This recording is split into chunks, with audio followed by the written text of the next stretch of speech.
So with that, I will go ahead and introduce our speaker.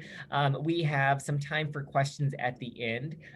Please put your questions in the chat box and I will help moderate those throughout the presentation or at the end with that as well. If you don't feel comfortable putting the chat into the overall group, you can private message me your question and I will ask that to our presenter today too.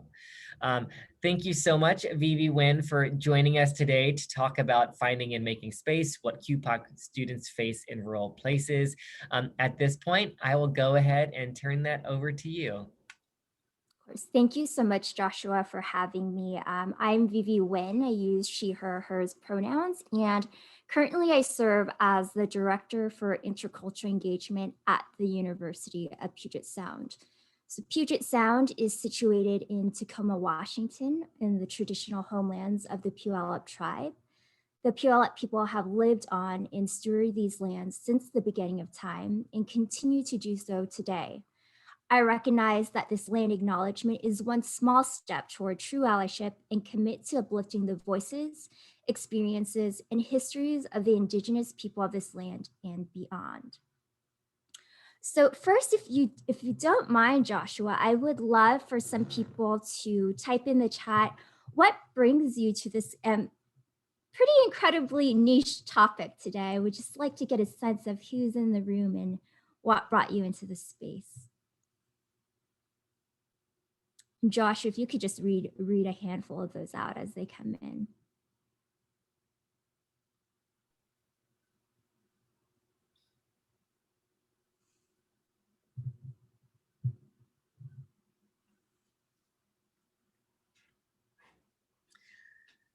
Okay, folks, there's 55 of us in here, so don't be shy. So one of our participants said, I'm a therapist in the rural South in Georgia, and we should provide affirmative services to LGBTQ clients.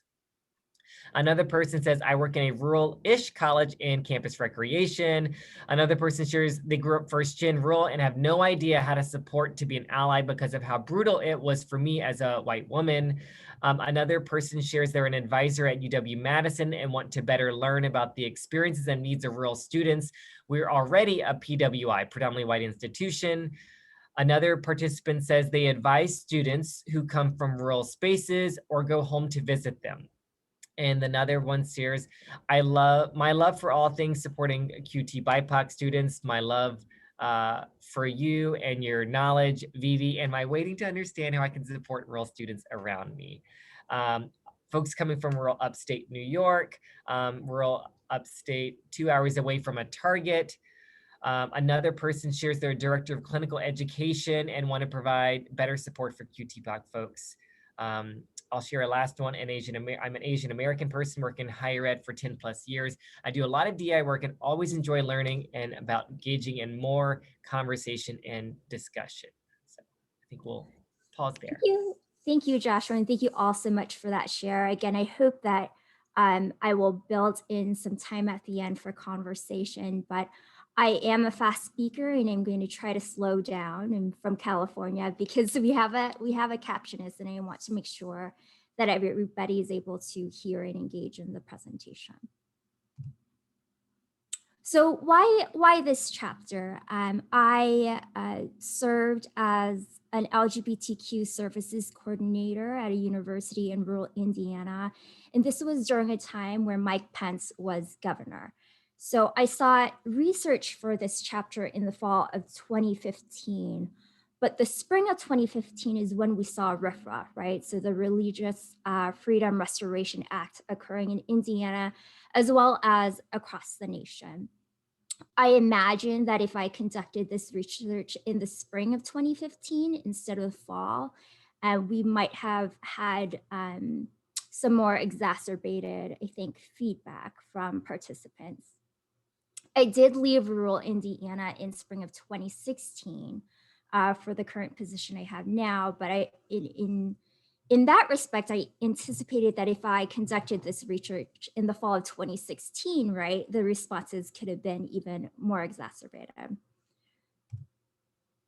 So if you can take a look at this map. It's an old map, but I think it's a good visual. It's from 2006. And I want you to take note of the Midwest region in that upper right-ish quadrant. Anything that is white is considered a metropolitan area, and anything that is that lighter beige is rural. Hey, Vivie, the slide is still set at the opening slide. Oh, it's not moving along? Okay, let me, how about now? Yes, thank you. Perfect, great. So again, if you take a look at this map right here, that Midwest region, the white is metro, the light beige is considered rural. Again, this is 2006, right? And anything that's not white or beige, this is pretty clever and easy to understand, is a person of color, right? Or populations of color. So in the South, we see a strong Black population, and we see a strong Hispanic population in the Southwest region and in Texas. It's very interesting to me that we don't see more Asians in the Midwest or in Texas or in California, and heavily concentrated in Hawaii. I just want you to focus on the upper half pie charts on this slide. So this is 10 years after that first visual in 2017. So 2017 is when this book was published. So at the time of the publication of this book, roughly 1 in 5 people in rural areas were people of color. I'll start us off by saying that there is research, as Joshua talked about earlier, of the experiences of LGBTQ folks in rural America, but there is very limited information on the experiences of queer people of color in rural America, and that is why I conducted this research and this survey. So how do we define rural? Rural is defined as anything not urban, which is pretty easy to understand. And urban would be any population that is over 50,000 for the purpose of this survey. I defined person of color using the definition derived from Salvador Vidal Ortiz, which is inclusive of people who are African American, Latino, Latina, Asians, Pacific Islander, Native American. And from this term also comes the term queer people of color, which we used as the title of the book, but also part of the title for this book chapter. It was also important for me to include Middle Eastern identities. I understand the nuances of that, but given a post 9/11 climate, there's a lot of racialization that is occurring in that community. And I also thought it was important to note in this survey that multiracial people are also people of color. And so we expanded this definition slightly for that purpose. The survey I conducted was 25 questions, and it was mixed methods. And it was separated into sections that were based on topics. So looking at the campus demographics of a school, the campus and community resources in a rural area, as well as situations of bias and climate.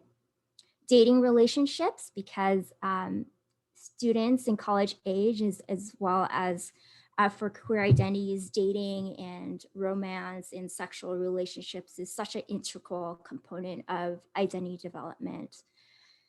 For the sake of this presentation, I'm only going to touch base on 3 of those major themes. I'll look at the rural campus and community climate, racial and queer identity, and rural dating. And I am using queer as an all-encompassing term of all the identities situated underneath that. So first, I'm going to pull a little bit from the literature review, and this literature review is about queer identities in general, so not necessarily specific to queer people of color. What the literature says about rural communities as they pertain to their impact on LGBTQ people in higher education. few students and faculty are out in rural institutions. Many participants in the literature review said that they were advised to conceal their sexual orientation as faculty or staff in rural institutions, or they were denied opportunities for advancements, and student leaders were denied leadership opportunities because of their perceived or their out sexual orientation. There's no gay community on or off campus in rural areas. That came up time and time again in my literature review. And that rural communities have a difficult time accepting queer identities. Individuals themselves have a difficult time admitting their sexual orientation, because often in rural areas, religious dogma takes priority over social justice issues. And rural communities are the most unsafe place for LGBTQ youth as well as LGBTQ adults. So it doesn't necessarily get better the older that you are if you are situated in a rural area. I think one of our participants was vulnerable enough to share this in the chat earlier, so thank you for that. So what did the survey findings say? And I will theme these slides with first the literature review and how the survey findings either support, align, or juxtapose what we find in the literature that is, again, the survey research is specific to queer people of color. So, Vivie, yes. Someone had messaged the slide looks like it maybe has cut off. So what I see on my end at the bottom, it says the last bullet on this one is all institutions had an LGBTQ plus student, or there we go. I think that is better. We can see it. Thank you. Okay. I'm trying to like read my notes, but I have enough in my mind where I got it. So can you see it all now? Okay, thank you for— Yes, I think we do. Okay, thank you so much for keeping me honest in the chat. So similar to the literature review, my participants said there were no weekend or nightlife in the rural community. More overt forms of discrimination occurred in the local community compared to campus. And many of these campuses were small institutions in the Midwest. And that's why I wanted you to pay attention to that Midwest region. So there are about 20 respondents, and 17 of those were in the Midwest. Thankfully, all institutions that I looked at had an LGBTQ student organization on campus, and the majority, 2/3 or 60-some%, had a bias and hate response process. However, when I asked specifically if they had specific resources, spaces, or organizations for queer, trans people of color, many did not, right? Most did not. So when we think about the lack of those spaces, affinity spaces for QPOC, we can better understand the impact of alienation for those identities. And I'm just going to pull two quotes that are specific to this theme from some of the participants. So I'll read them both to you. Who the hell wants to be in the Midwest when you're Black and queer? People of color from more racially diverse areas find the small Western town and landscape incredibly jarring, boring, and uncomfortable. If you're brown, you're probably going to get stared at. And if you're gay, you're going to get stared and grumbled at. So when we look at the intersections of racial and queer identity, the literature review states that ethnic identity development, which is comprised of affirmation, belonging, and commitment, is positively related to self-concept and self-esteem. So the stronger you are in your self-identity, the stronger you will be in your self-concept and your self-esteem. This is also true for creating networks and relationships in racial and ethnic communities for QPOC. The research speaks specifically to gay men of color, but I think we could believe that that can be expanded to other identities within the queer umbrella as well. However, what we do find in communities of color is that there can be pervasive heterosexist attitudes and restrictions on gender roles and sexuality. So how do these themes show up in the survey findings? So many QPOC students felt alienated in racial affinity spaces where their identities as queer people were not made visible. Kind of on the other hand, there is a lack of racial visibility and addressing racial dynamics in predominantly white LGBTQ spaces on campus. Queer students also said there was difficulty finding community both on and off campus. And this part was, I think, particularly disheartening for me to find, was that a third of the participants noted that they were not aware of any queer, trans person of color that was faculty or staff on the rural campus, right? So a severe lack of either representation or a lack of somebody's ability to be out in their identities as a queer, trans person of color on the rural campus.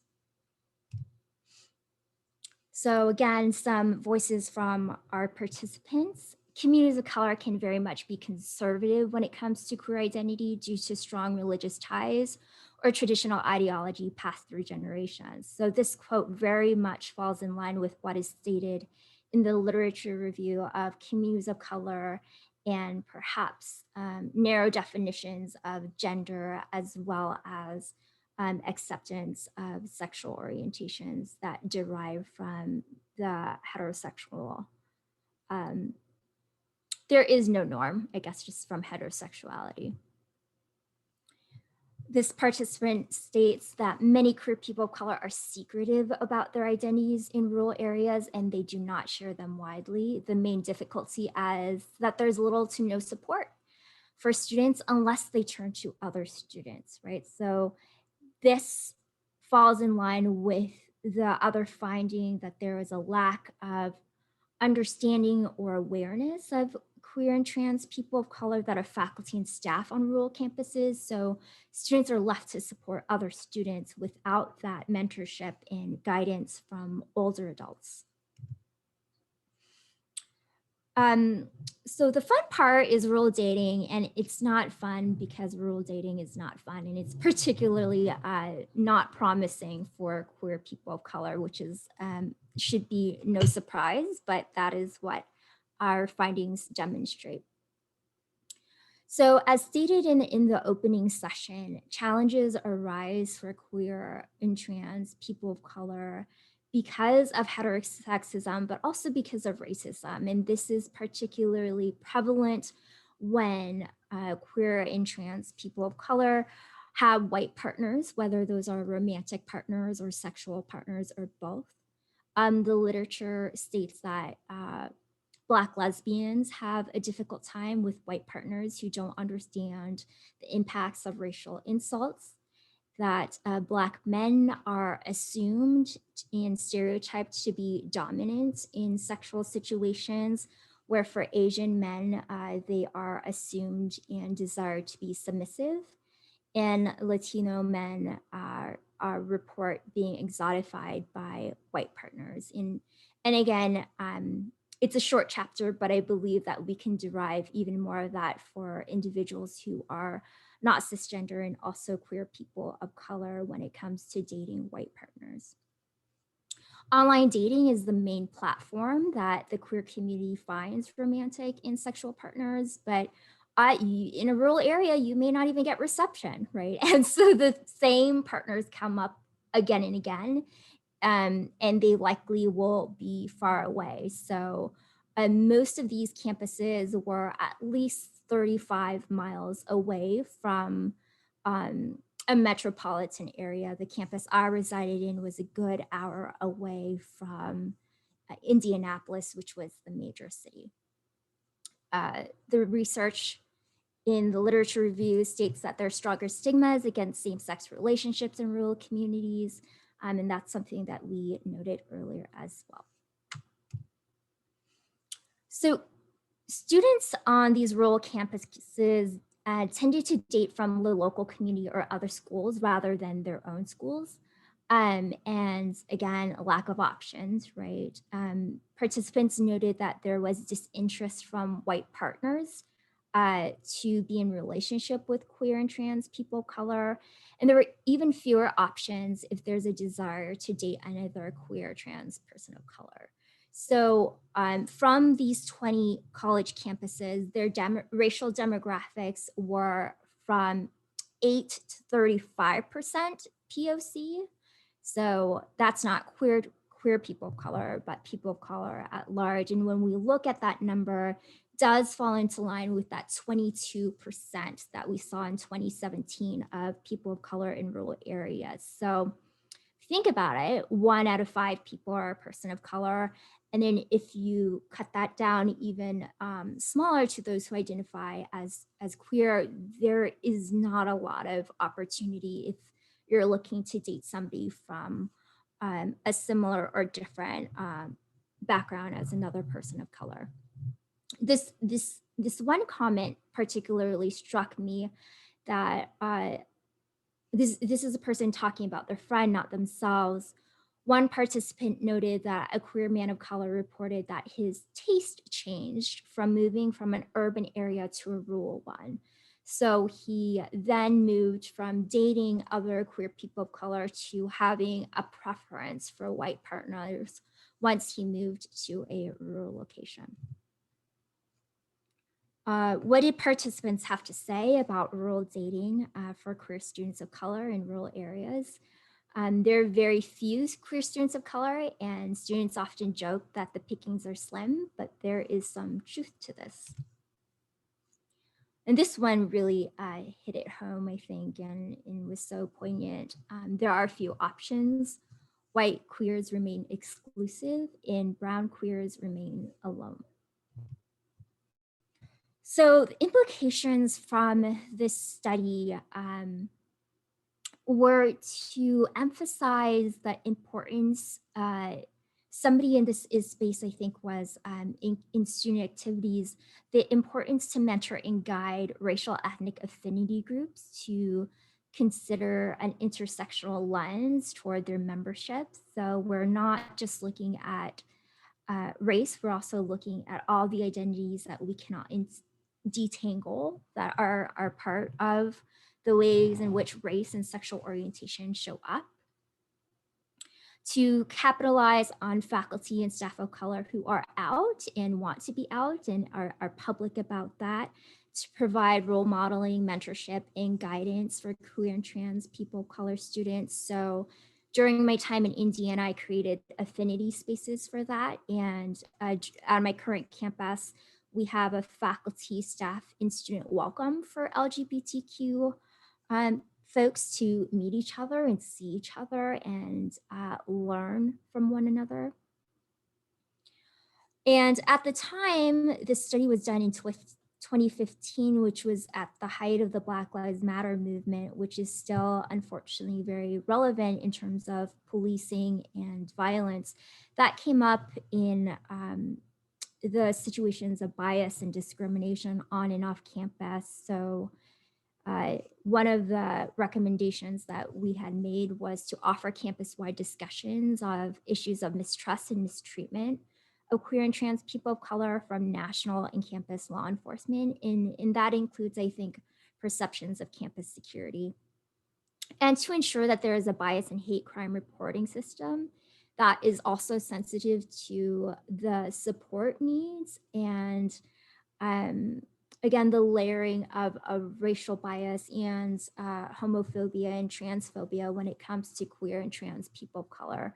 Oftentimes, the Title IX office or a bias and hate crime response team may be comprised of white folks who may not have the lived identity or experiences. And again, many queer people of color might also have mistrust in those systems. So it's really important to be able to provide that training and to provide other individuals who can speak to the lived experiences of our students. That's it in a nutshell. I wanted to take a few of our last minutes to respond to any questions that might have come up, but also to chat with you all about the chapter or anything else that may have come up for you today. Thank you so much for spending your last session with myself and with Joshua. Vivie, there are a couple of questions that came in as you're presenting. And so one of them wanted to know if you could share the source of the map that you used, and can you state the name of the book, please? Yes, so the book is this book, Queer People of Color in Higher Education. And the particular chapter that I wrote, I shortened it for this slide. It's a long title. Finding and Making Space, What Queer People of Color Students Face in Rural Places, and that's chapter 10. Let me stop my share real quick, and then I can look up that map for you. All of my sources are government, which are neither, neither here nor there. But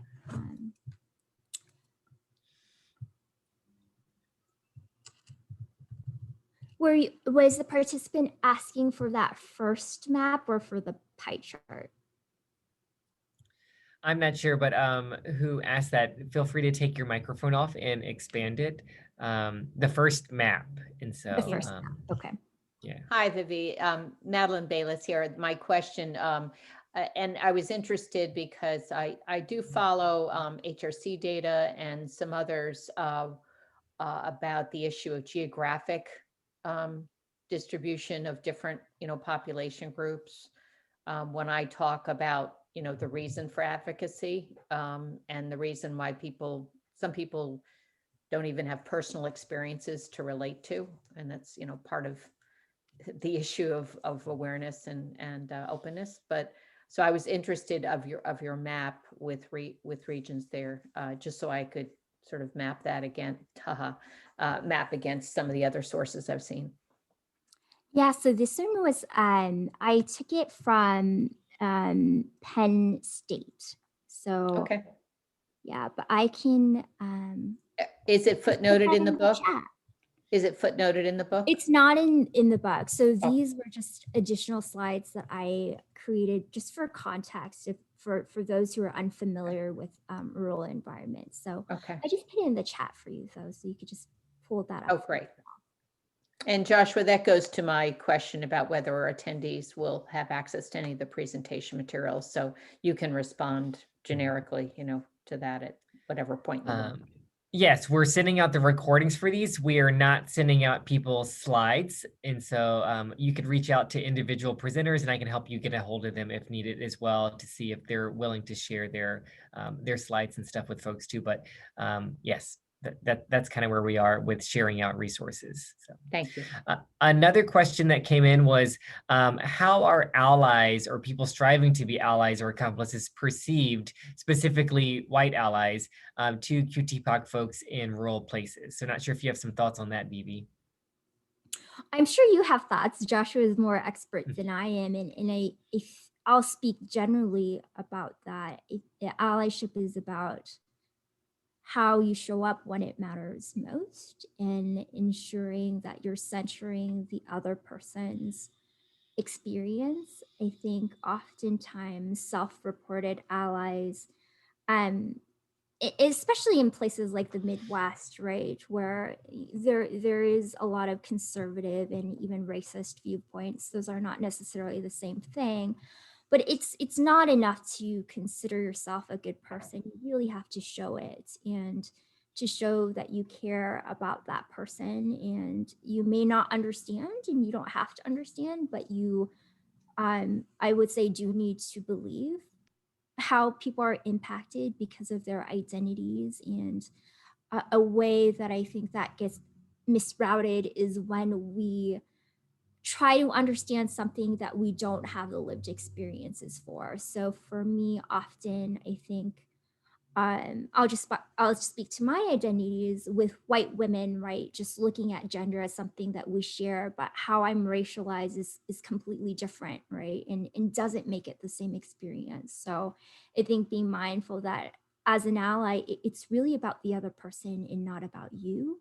and the importance of believing their experience, affirming it, doing your own education, and building that trust. But I know it's not your space to, but I would love, Joshua, if you want to add into that, or anybody else into the chat. I'm happy to chime in a little bit. And so Vivie and I first worked together at UC Santa Barbara, but we have stayed in touch for a decade, and Vivie has gone to rural spaces. I think I was like, yeah, sure, go to Indiana. I'm from a pretty rural space. I'm from a small town in southern Mississippi. So I lived the first parts of my life in a rural town as a mixed race queer person of color. So I have personal experience with this as well. I appreciate the question. And another question came in around allies or accomplice behavior and ways that they can do that. So I think first of all, thanks you for showing up. If this doesn't directly impact you, I think that that is wonderful that you're here to try to better support folks in your life or in your institutional roles with that as well. And I think that allyship and accomplishment means many things to many folks. And so I think for myself, I'm queer identified. I'm not trans identified. I identify as cisgender. So I need to strive to be an accomplice and an ally to folks who are trans and non-binary in my role and in my life. And similarly around BIPOC communities, I'm a mixed race white and Asian person. I need to strive to be an ally and accomplice for folks who are darker than me, for Black folks, for Indigenous folks, and people who racism impacts them very differently with that as well. So I think that that is applicable to all of us, no matter where you fit in the BIPOC naming or the QT BIPOC umbrella as well. So I think that that is huge for all of us. A few of my thoughts with that as well is, as Vivie mentioned, we need to do a lot of our own work with how do we understand the issues and experiences that those folks are facing, but also understand that we will never personally understand that as well. I think we need to combat our own ideas of how we were socialized with anti-Blackness, how we were socialized with our own cisnormativity, and combat those every single day, especially if we're in positions of power and decision-making. Like that needs to be at the front of our head at every moment, which is impossible to do, but we should strive for that at the same time too.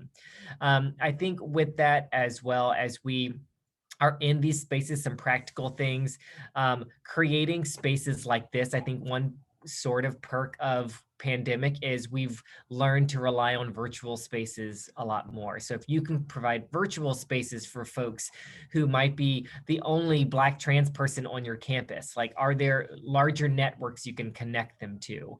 Are there virtual spaces you can host?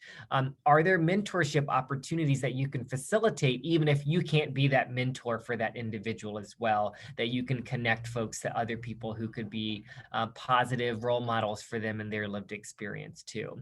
And I think that throughout today, you probably have heard a number of great speakers. I would say bringing them, and I think sometimes a student just seeing someone who looks like them or speaks like them or lived life like them can be affirming that they're not the only one. And I think that that's a lot of what folks in rural spaces feel like they are the only one with that as well. And the other thing I would say is when you're at the table and people are being excluded, when we're making comments or conversations in LGBT spaces that are very white normative and Eurocentric, that if you're white, please be the one to challenge that. And even if you don't have the right answers, just to say, I wonder what our BIPOC students would feel about this program or policy or service. And similarly true if you're cis or straight identified and you're at a space created for BIPOC folks and it is very cis normative or heteronormative, be the one to challenge that as well, because oftentimes BIQTPOC folks are not at the table where these decisions are being made. And I think I've shifted from the term ally to accomplice. And so I challenge you to look up some of the literature and narratives around that. And accomplices do more than just, I'm going to support you individually as a person, but accomplices look at the systems and the structures and challenge those to be changed. That our institutions of higher education were founded on white supremacy, patriarchy, capitalism, and other things. And so we have to challenge those systems as well as being that individual support to people too.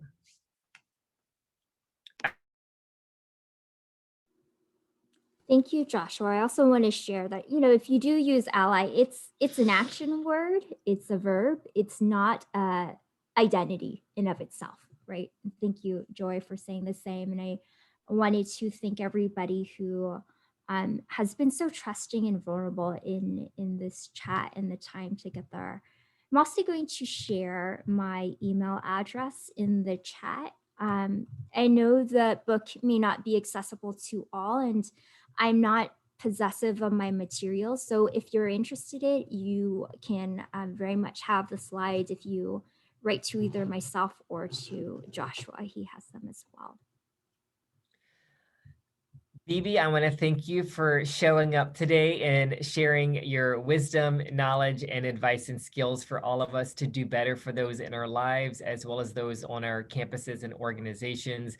Y'all, Vivie was just on vacation and flew right back in to jump on this. So thank you for prioritizing us amongst your vacation. And I hope that you get to relax and get back to your normal life a little bit too. I want to thank all of you participants for showing up here today, for engaging in great conversation, and for taking this knowledge back to your organizations and also reflecting on it for you personally to think about as a person, what can you do to put some of this into action? And also as an educator, what are some things that you can do within your organizations with that as well? So thank you all for being in this space with us today.